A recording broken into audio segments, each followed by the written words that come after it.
212, episode 40 menetas 3. Aliran waktu dan ruang menjadi tidak normal. Bibir Yang Hayong bergerak sangat lambat sementara suara itu terfragmentasi dengan buruk dan tidak terdengar normal. Sepertinya seluruh dunia bergerak lambat. Kim Dokja menyadari, ini adalah waktu para Dokkaebis. Untuk mengelola dan menilai sejumlah besar saluran pada saat yang sama, tingkat kognisi para Dokkaebis secara signifikan lebih cepat daripada makhluk lain. Saya melihat ke udara. Bola cahaya putih melayang di atas bayi Dokkaibi dengan bulu halus. Itu adalah bola yang saya lihat sebelumnya. Itu adalah jiwa Shin Yosung. Sudah lama, Yosung. Sebuah cahaya bening muncul di dalam bola dan siluet seseorang bisa terlihat. Keberadaan yang ingin menyelamatkan dunia dan yang dulu memiliki keyakinan pada Yo Jong-hyuk. Shin Yosung dari regresi ke-41 ada tepat di depanku. Kamu telah mendapatkan prestasi luar biasa. Kamu adalah manusia pertama yang menetaskan telur Dokkaibi. Kamu telah memperoleh cerita baru. Kisah, ayah seorang Dokkaibi, telah diperoleh. Shin Yosung membaca ekspresiku dan berbicara. Jangan minta maaf. Saya memilih ini. Tetap saja, aku minta maaf. Ah Jusi luar biasa. Kapten regresi ke-41 tidak sepertimu. Itu tidak mudah. Saya punya banyak pekerjaan yang harus dilakukan. Petik 1. Apakah kamu membutuhkan bantuan saya? Aku mengangguk dan Shin Yosung tersenyum cerah. Bisakah saya melakukannya dengan baik? Kamu bisa melakukannya dengan baik. Saya akan membantu Anda. Hanya orang yang mencapai bagian bawah skenario yang tahu berat skenario. Inilah sebabnya saya percaya pada putaran ke-41 Shin Yosung. Tentu saja, ini bukan alasan Shin Yosung harus percaya padaku. Kapten dari regresi ke-41 tidak berhasil. Suara Shin Yosung sedikit bergetar. Akan ada hal-hal yang lebih mengerikan di masa depan. Saya kira. Ah Jusi tidak bisa membayangkan hal-hal yang sedang menunggu. Aku akan pergi denganmu. Shin Yosung terdiam sesaat. Dia tampaknya memahami arti kata-kata saya dan mengukur kedalaman tahun-tahun terakhir. Bagaimanapun, itu akan menyakitkan baginya. Segera, Shin Yosung membuka mulutnya. Aku tidak akan bisa mengingat Ah Jusi segera setelah aku lahir. Aku tahu. Jangan membodohi diri sendiri. Saya akan mencoba. Senyumnya cemerlang. Dalam kesunyian yang seperti musik yang tenang, Shin Yosung terus berbicara. Saya punya beberapa kenangan indah tentang skenario ini. Dia terdengar acuh tak acuh, tetapi itu tulus karena ketidakpeduliannya. Saya mendengarkannya dan mengingat kisah cara bertahan hidup. Saya memikirkan kisah, Shin Yosung, yang saya tahu. Itu tidak bisa sepenuhnya dijelaskan bahkan dengan 100 atau 1000 kalimat. Masih, jika saya memiliki sesuatu untuk dikatakan.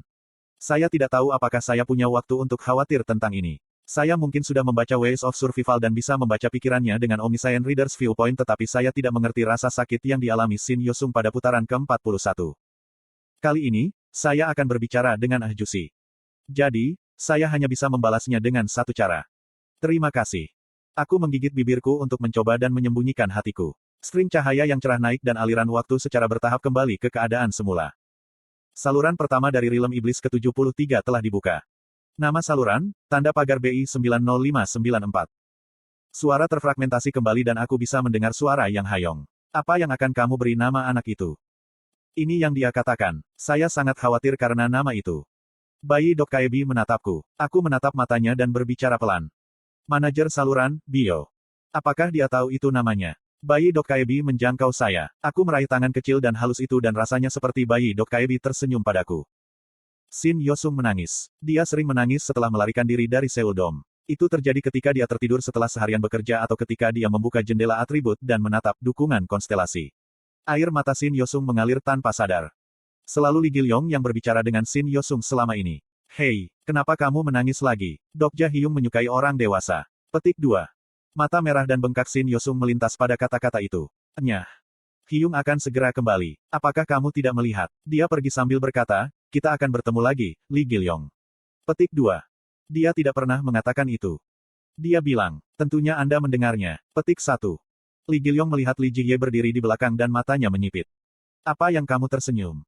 Sesuatu yang lucu. Shin Yosung, Lee Gil-yong dan Lee Ji-ye sedang menuju ke tempat yang mereka janjikan untuk bertemu setelah menyingkirkan monster yang muncul sebagai bencana dalam skenario ke-12. Tempat di mana mereka berjanji untuk bertemu dengan anggota partai lainnya adalah kota Songnam. Karena mereka memutuskan untuk bertemu lagi di sini, anggota partai lainnya akan segera berkumpul. Saat Lee Ji-ye dan Lee Gil-yong bertengkar, Shin Yosung membuka jendela atributnya. Tautan ke sponsor Anda telah terputus. Ini adalah pesan yang terus muncul di jendela atribut Shin Yosung tak lama setelah meninggalkan Seoul Dome. Lee Gil-yong tidak suka wajah muram Shin Yosung dan berbicara lagi, hei, lihat koin ini. Apa itu? Jika aku melempar koin dan itu adalah kepala, Dok Jae-hyung masih hidup. Lee Gil-yong mengeluarkan koin 100 won dan Shin Yosung cemberut. Kamu telah melakukan ini sebelumnya. Ayo kita coba lagi. Petik 2. Lakukan apa yang kamu suka. Ah Jusi tidak akan tiba-tiba muncul di depan Anda. Petik 2. Membalik koin. Itu adalah tindakan yang dilakukan setiap kali Shin Yosung dan Lee Gil-yong menjadi gelisah. Berapa kali Dok Jae-hyung meninggal sejauh ini? Petik 2. 41 kali. Berapa kali dia hidup? 59 kali.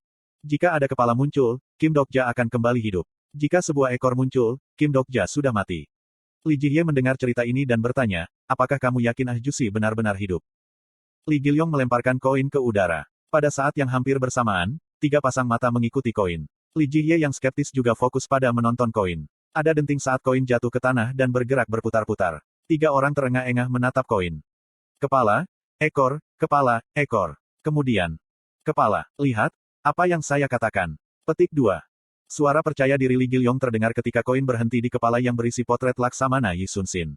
Bahkan Lee Ji-hye merasa sedikit lebih baik setelah melihat hasilnya. Namun, Lee Ji-hye tahu hasil ini bukan karena kebetulan.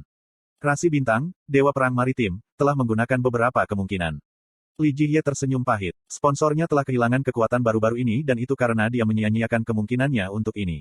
Namun demikian, dia tidak bisa mengatakan apa-apa. Rasi Bintang, Dewa Perang Maritim, sedang menatap anak-anak dengan mata sedih. Orang-orang membutuhkan harapan dan mungkin Rasi Bintang itu sama. Tiba-tiba, Lee Ji-hye ingin menjadi anak nakal. Dia mengambil koin yang jatuh dan membuka mulutnya. Karena Ah Jusi masih hidup, mari kita coba sesuatu yang lain. Hah, apa itu? Lee Gil-yong berbicara dengan setengah hati seolah dia tidak senang dengan campur tangannya. Lee Ji-hye mengabaikannya dan terus berbicara. Apakah Dokja Ah Jusi menyukaimu lebih baik? Atau apakah dia lebih menyukai Yosung? Petik 2. Tentu saja ini aku. Lee Gil-yong berteriak. Apakah Anda lupa insiden sabuk garter? Kesukaan saya lebih tinggi. Petik 2. Hei, bahwa.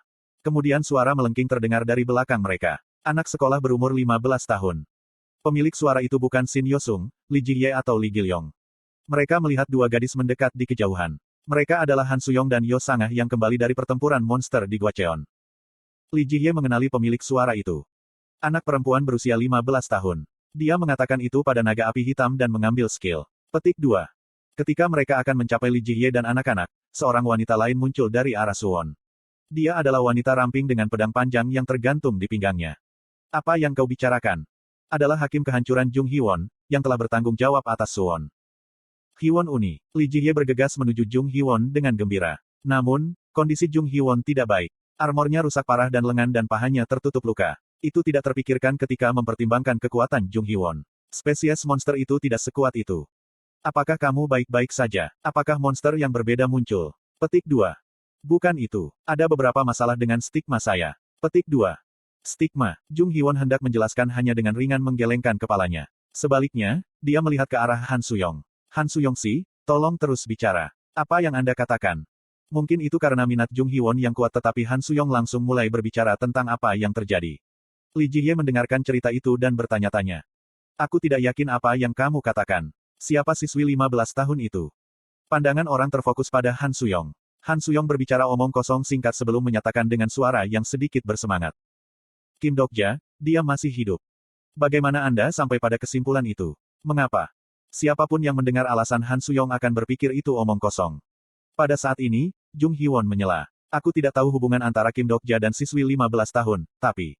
Sepertinya tidak begitu. Lee Ji-hye bertanya dengan ekspresi aneh. Uni, kamu mengerti apa yang dia katakan tadi? Apakah Anda mempelajari keterampilan baru? Petik 2.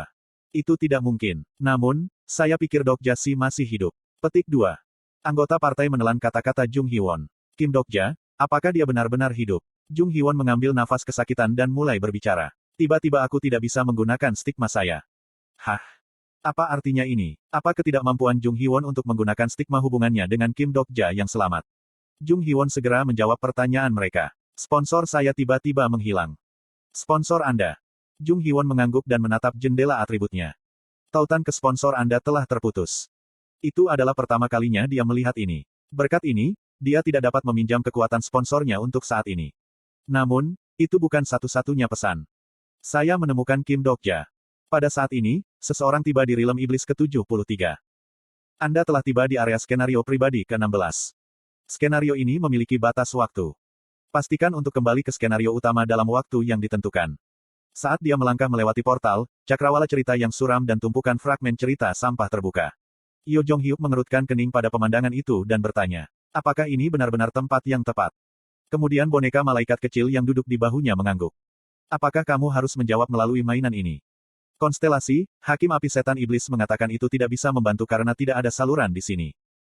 TL, Rainbow Turtle.